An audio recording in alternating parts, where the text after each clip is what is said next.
Hello my dear friends, मैं Prem Kumar Prem ji studies पे आपको तहे दिल से स्वागत है। और हम लोग पिछले क्लास में देखे थे इंट्रोडक्शंस ऑफ बायोलॉजी। अब हम लोग सेकंड क्लास में देखेंगे सेल स्टडीज़, है ना, कि सेल क्या है, सेल के बारे में कौन सिद्धांत दिए थे, सेल के खोज किसने किया, है ना। तो ये सब सारी बातों पे हम लोग आगे चर्चा करेंगे। तब तक आप बने रहें और सब्सक्राइब ज़रूर करें, बेल आइकन ज़रूर दबाएं ताकि हर वीडियो का नोटिफिकेशंस आपके फ़ोन पे जाते रहे और आप बिल्कुल पढ़ते रहे। ठीक है, तो चलिए हम लोग देखते हैं कि सेल क्या है ना। तो सेल कोशिका का अध्ययन यानी कि स्टडी ऑफ सेल, है ना। हिंदी में लिखा हुआ है परंतु आपको इंग्लिश में हम बताते चले जाएंगे, तो आप नोट करते रहिएगा। ठीक है, स्टडी ऑफ सेल यानी कोशिका का अध्ययन क्या कहलाता है? कोशिका का अध्ययन साइटोलॉजी कहलाता है। कोशिका का अध्ययन क्या कहलाता है? साइटोलॉजी कहलाता है। एंड कोशिका का खोज, है ना, यानी डिस्कवर्ड बाई हम लोग देखेंगे सेल डिस्कवर्ड बाई क्या, रॉबर्ट हुक और कौन, लीवेनहॉक, यानी कि दो ऐसे वैज्ञानिक थे जिन्होंने कोशिका के बारे में बताए, कोशिका को खोज किए थे, है ना। परंतु दोनों में क्या अंतर है वो हम लोग देखेंगे। पहला थे रॉबर्ट हुक, है ना, और दूसरा थे कौन, लीवेनहॉक, है ना। तो चलिए हम रॉबर्ट हुक के बारे में देखते हैं। रॉबर्ट हुक 1665 ईस्वी में बताए थे, कार कोशिका इनकी छाल से बताए थे, है ना, कि ये कौन सी कोशिका है, ये मृत कोशिका है। कब बताए थे? 1665 में, है ना, यानी कि 1665 में बताए थे। ठीक है, इसीलिए इन्हें कोशिका विज्ञान का पिता कहा जाता है। ठीक है, अब हम देखते हैं वैज्ञानिक जो दूसरा थे एंटवान, है ना, लीवेनहॉक, सूक्ष्म जीवाणु के पिता के नाम से इन्हें जाना जाता है। ठीक है, इन्होंने 1670-71 ईस्वी में, है ना, कोशिका खोज किया था, जो कि मृत नहीं जीवित कोशिका खोज किए थे, है ना, सजीव कोशिका खोज किए थे, लिविंग सेल की खोज किए थे। ठीक है, इसलिए इन्हें फादर ऑफ माइक्रोबायोलॉजी के नाम से भी जाना जाता है। अब देखते हैं कि ये सजीव कोशिका का खोज किए थे, लिविंग सेल का खोज किए थे। तो लिविंग सेल का जब खोज किए इन्होंने, तो आखिर ये हम देख सकते हैं कि कौन कौन लिविंग सेल हो सकते हैं। ठीक है, तो एक जीवाणु कोशिका यानी कि बैक्टीरिया सेल के नाम से जाना गया, और एक शैवालीय कोशिका यानी कि अलगी सेल के नाम से जाना गया। ठीक है, तो अब हम लोग देखेंगे कि आखिर क्या है। Cell is the fundamental unit of life. ठीक है, यानी कोशिका जो है ना, जीवन की मूल इकाई है। कैसे? कोशिका जो है हमारे जीवन का, हमारे पूरे शरीर का, है ना, या हमारा पूरा लाइफ का ये एक इकाई है। इसका मतलब कि हमारा जो जीवन जो है, हमारा जो शरीर जो है, ये कोशिका से शुरू होती है। ठीक है, अगर ये कोशिका नहीं होती तो हमारा शरीर का, ठीक है, संरचना नहीं बन पाता। ठीक है, तो चलिए देखते हैं कि आखिर ये किस प्रकार हमारा शरीर कोशिका से बना है। हाँ, लेकिन इससे समझने से पहले, है ना, हम लोग देखते हैं कि आखिर जो सजीव जो है, वो कोशिका जो है, जो हम जीव हैं, ठीक है, वो बने कैसे हैं। तो कहीं ना कहीं हमारा जो जड़ है वो निर्जीव की ओर इशारा करता है, यानी कि निर्जीव वस्तुओं से सजीव का जन्म हुआ है। ठीक है, भले हम लोग यहाँ पे जानते हैं कि 5 तत्वों से मिलकर हमारा शरीर बना है, वो अलग की बात है, लेकिन इससे पहले भी हमारा, है ना, इतिहास रह चुका है निर्जीवों के साथ। तो कैसे, है ना, अब हम लोग देखते हैं। चलिए, जैसे देखिए ये क्या है, निर्जीव, है ना, यानी कि नॉन लिविंग, और ये क्या है, सजीव, है ना। अब ये दोनों में फासला क्या है, किस प्रकार से हुआ, है ना, इसे हम लोग देखते हैं। तो चलिए यहाँ से हम लोग डॉटेड करके अगर देखते हैं तो बड़ा आसानी होगा हम लोग को समझने में। ठीक है, चलिए पहले उप परमाणु का कण था, है ना, सब एटॉमिक पार्टिकल, पहले इसका कण था।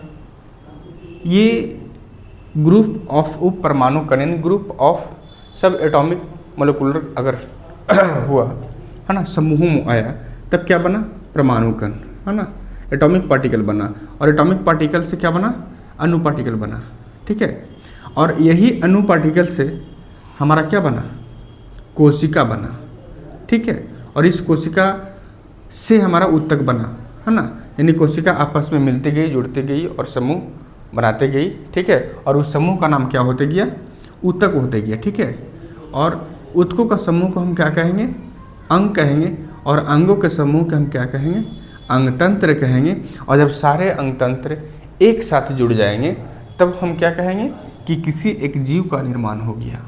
ठीक है, तो हम लोग यहाँ पे देखते हैं कि आखिर ये जीव है, इस जीव का निर्माण कहाँ से हुआ है, कोशिका से हुआ है। लेकिन कोशिका के भी पीछे इतिहास रह चुका है। इसीलिए हम क्या कहते हैं, इसलिए कहते हैं कोशिका जीवन की संरचनात्मक एवं क्रियात्मक क्या है, इकाई है। ठीक है, क्रियात्मक इकाई है ना। इसे हम कोशिका जैव प्रक्रम की इकाई भी कह सकते हैं।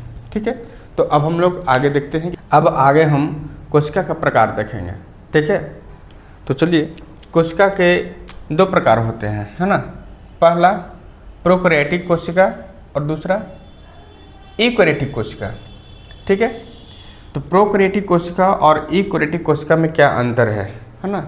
What difference between prokaryotic and eukaryotic cell. ठीक है, तो टाइप्स ऑफ सेल में हम लोग देख रहे हैं प्रोकैरियोटिक एंड क्या, यूकैरियोटिक।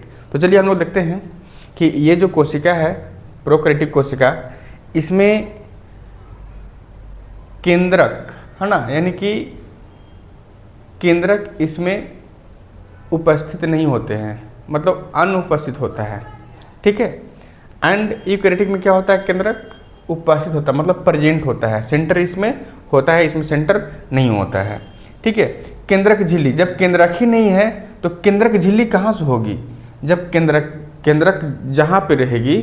ठीक है, तो केंद्रक के चारों ओर पाए जाने वाले आवरण को हम लोग केंद्रक झिल्ली कहते हैं। जैसे मान लीजिए कि ये सेंटर है, ठीक है, ये केंद्रक है, तो केंद्रक के ओर चारों ओर पाए जाने वाला जो आवरण है इसको क्या बोलेंगे, केंद्रक झिल्ली बोलेंगे। ठीक है, तो जिसमें केंद्रक ही नहीं रहेगा उसमें केंद्रक झिल्ली कहाँ से रहेगा, चांस ही नहीं है। ठीक है, तो चलिए यहाँ पे हम लोग देख रहे हैं आगे। अच्छा, इसमें केंद्रक झिल्ली उपस्थित है क्योंकि केंद्रक है इसमें राइबोसोम 70S होता है, राइबोसोम 70S होता है, और इसमें राइबोसोम 80S होता है। ये एस क्या है सर, तो एक वैज्ञानिक थे स्वेडबर्ग, ठीक है, इनके द्वारा पैमाना एक बनाया गया था, ठीक है, राइबोसोम के लिए। ठीक है, तो इसमें 70S और 80S 2 पार्ट में होता है राइबोसोम। ठीक है, तो आगे हम लोग देखेंगे 70S भी 2 पार्ट में होता है ना, 50S और 30S। ठीक है, तो चलिए आगे देखते हैं। ये आकार में बहुत छोटी होती है, ये आकार में बड़ी होती है। इनकी संरचना क्या है, सरल है, मतलब प्रोकैरियोटिक का संरचना सरल है, थोड़ा हम लोग आसान से बना सकते हैं। ठीक है, अब ये देखिए यूकैरियोटिक, तो यूकैरियोटिक जो है इनका जटिल संरचना है। ठीक है, जैसे जंतु, पेड़ पौधे, कवक ना, इनमें देखिए कौन है, जीवाणु है, इनकी बैक्टीरिया है, और ब्लू ग्रीन एल्गी है, मतलब कि है ना ब्लू हरित शैवाल है। ठीक है, नीला हरित शैवाल। तो यहाँ पे चलिए देखिए, जीवाणु के बारे में ही बता रहे थे। ठीक है, ये जीवाणु के बारे में देखते हैं कि आखिर जीवाणु का स्ट्रक्चर किस प्रकार से होता है और वो कैसे कार्य करता है। ठीक है, जीवाणु में क्या क्या चीज़ पाए जाते हैं। तो चलिए जीवाणु में देखिए ध्यान से, ये जो रेड लाइन दिख रहे हैं बाहर है ना, जो बाहर जो रेड लाइन दिख रहे हैं इसे ग्लाइकोकैलिक्स बोलते हैं। ठीक है, जो कि ये बाहरी आवरण है किसका, जीवाणु का। ठीक है, उसके बाद देखिए जो ब्लू जो लाइन दिख रहा है आपका, ये ब्लू लाइन जो दिख रहा है, ठीक है, ये कोशिका भित्ति है किसका, जीवाणु का, इनके बैक्टीरिया का क्या है, सेल वाल है। एंड जो ब्लैक वाला जो दिख रहा है, ठीक है, ये कोशिका झिल्ली है ना, कोशिका झिल्ली ही पूरा जो ब्लैक वाला दिख रहा है। अभी हम बता दे रहे हैं कि क्या क्या है, उसके बाद सबको हम कार्य अलग से समझाएंगे आपको। बाकी ये जो दिख रहे हैं बाहर में जो ब्लैक का बड़ा जो टांग की तरह जो दिख रहा है आपको, ये है ना जो दिख रहा है, इसे पिलाई कहते हैं या पिली, इसको इंग्लिश में पढ़ा जाता है। और छोटे छोटे जो ब्लू वाला जो है ना, उसको फिम्बरी बोलते हैं। ठीक है, ये पाइलिन प्रोटीन से बना होता है। ठीक है, तो आगे हम लोग देखते हैं इसमें कि आखिर ये जो कोशिका झिल्ली है, यहाँ मेन मैटर समझिएगा जीवाणु का। ठीक है, जो कोशिका झिल्ली है, ठीक है, अच्छा इसके अंदर देखिए, इसके अंदर आपको राइबोसोम भी पाया जाता है। ठीक है, ये जो डॉट दिख रहा है ना, ये जो डॉट दिख रहे हैं, ठीक है, ये क्या है, राइबोसोम है। ठीक है, अब देखिए ये जो दिख रहे हैं ये न्यूक्लियोइड्स है, ये क्या है, न्यूक्लियोइड्स है ना। चलिए, और बाकी आप डीएनए देख रहे हैं, इसमें डीएनए भी है, न्यूक्लियोइड्स भी है, राइबोसोम भी है। ठीक है, अब ये देखिए कि जो कोशिका झिल्ली है, ठीक है, ये क्या है, कोशिका झिल्ली। तो कोशिका झिल्ली का फैलाव होता है बैक्टीरिया में। ठीक है, तो कोशिका झिल्ली का जो फैलाव होता है उसी को हम लोग मेसोजोम कहते हैं। बहुत इंपॉर्टेंट सवाल है यहाँ पे, समझिएगा। ठीक है, मेसोजोम का कार्य कई बार पूछ चुका है। ठीक है, कि बैक्टीरिया में श्वसन का कार्य कौन करता है, बैक्टीरिया में कोशिका विभाजन का काम कौन करता है। ठीक है, तो ये सारे चीज़ें आपका पूछा गया है। ठीक है। बैक्टीरिया में उत्सर्जन का कार्य कौन करता है, ठीक है।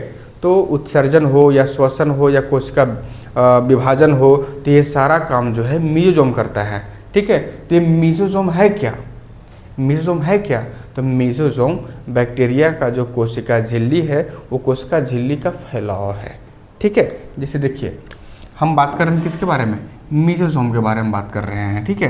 तो ये हमारा क्या था, जो ब्लैक वाला जो है ये कोशिका झिल्ली है। तो कोशिका झिल्ली एक ऐसे मुहाने पे आया मुंह पे, और यहाँ पे धीरे धीरे कोशिका झिल्ली आपस में फैल गई, जिसे हम क्या बोल रहे हैं, मेसोसोम्स बोले, ठीक है। अब ये जो मेसोसोम्स है, ठीक है, इसका कार्य देखिए आप, इसका कार्य क्या है, कोशिका झिल्ली का सॉरी कोशिका झिल्ली का तो ये फैलाव है, इसका कार्य यहाँ है, ठीक है। तो ये कार्य क्या है, श्वसन है ना, उत्सर्जन और क्या, कोशिका विभाजन, ये तीनों कार्य जो बैक्टीरिया में करता है, ठीक है, वो कौन करता है, मेसोसोम्स करता है। तो यहाँ से सवाल आ चुकी है। चलिए अब हम लोग आगे देखते हैं, ठीक है। ये जो दिख रहे हैं है ना, पूंछ की तरह बैक्टीरिया का, इसे फ्लैजेला कहते हैं, है ना, या फ्लैजेलम कहते हैं। इससे चलने में थोड़ा सा मदद अपनाता है। ऐसे बहुत सारे हैं जो कि हम आगे बताएंगे, ठीक है। अब देखिए थोड़ा हम देखते हैं यहाँ पे प्रोराइबोसोम, है ना, प्रो मतलब क्या, प्रोकैरियोटिक राइबोसोम। यहाँ पे एस देखिए, है ना, 70 एस के बारे में हम बता रहे हैं। तो 70 एस क्या है, यहाँ देखिए, तो एस मीन्स क्या, स्वीडनबर्ग, मतलब कि ये वैज्ञानिक के नाम से संकेत किया गया है, ठीक है। अब 70 एस आपका एक 50 एस में और एक 30 एस में जैसे कि बनाया गया है। यहाँ पे राइबोसोम के बारे में चर्चा कर रहे हैं। तो राइबोसोम, है ना, यहाँ समझिएगा कि राइबोसोम समूह में, है ना, mRNA पे, मैसेंजर आरएनए पे चिपके होते हैं, जिन्हें क्या बोलते हैं, जिन्हें हम पॉलीसोम्स या पॉलीराइबोसोम कहते हैं। और पॉलीराइबोसोम जो होता है, ध्यान समझिएगा, पॉलीराइबोसोम जो होता है प्रोटीन संश्लेषण का कार्य करता है, जिसे आपको आगे पढ़ाएंगे अंतःपर्दवी जालिका। तो अंतःपर्दवी जालिका में दो होते हैं, एक खुरदरी होता है और एक चिकनी होता है। तो अंतःपर्दवी जालिका चिकनी क्यों होता है, क्योंकि उसमें राइबोसोम नहीं पाया जाता है, ठीक है। और खुरदरी क्यों होता है, क्योंकि उसके सतह पर राइबोसोम पाए जाते हैं। तो यहाँ से भी सवाल कई बार आया है कि बताइए कि निम्नलिखित में से कौन राइबोसोम प्रोटीन का संश्लेषण नहीं करता है, चिकनी अंतःपर्दवी जालिका या खुरदरी। तो चिकनी में तो है ही नहीं है। तो जहाँ पे राइबोसोम होगा वहाँ पे प्रोटीन संश्लेषण का कार्य होगा, इसीलिए प्रोटीन का फैक्ट्री राइबोसोम को कहा गया है, ठीक है। तो इस चीज़ को ध्यान दीजिएगा। अब हम लोग आगे देखेंगे, हमारा अगला जो पॉइंट होगा, जो हमारा अगला टॉपिक होगा, वो प्रोकैरियोटिक कोशिका, है ना, भित्ति होगा, ठीक है।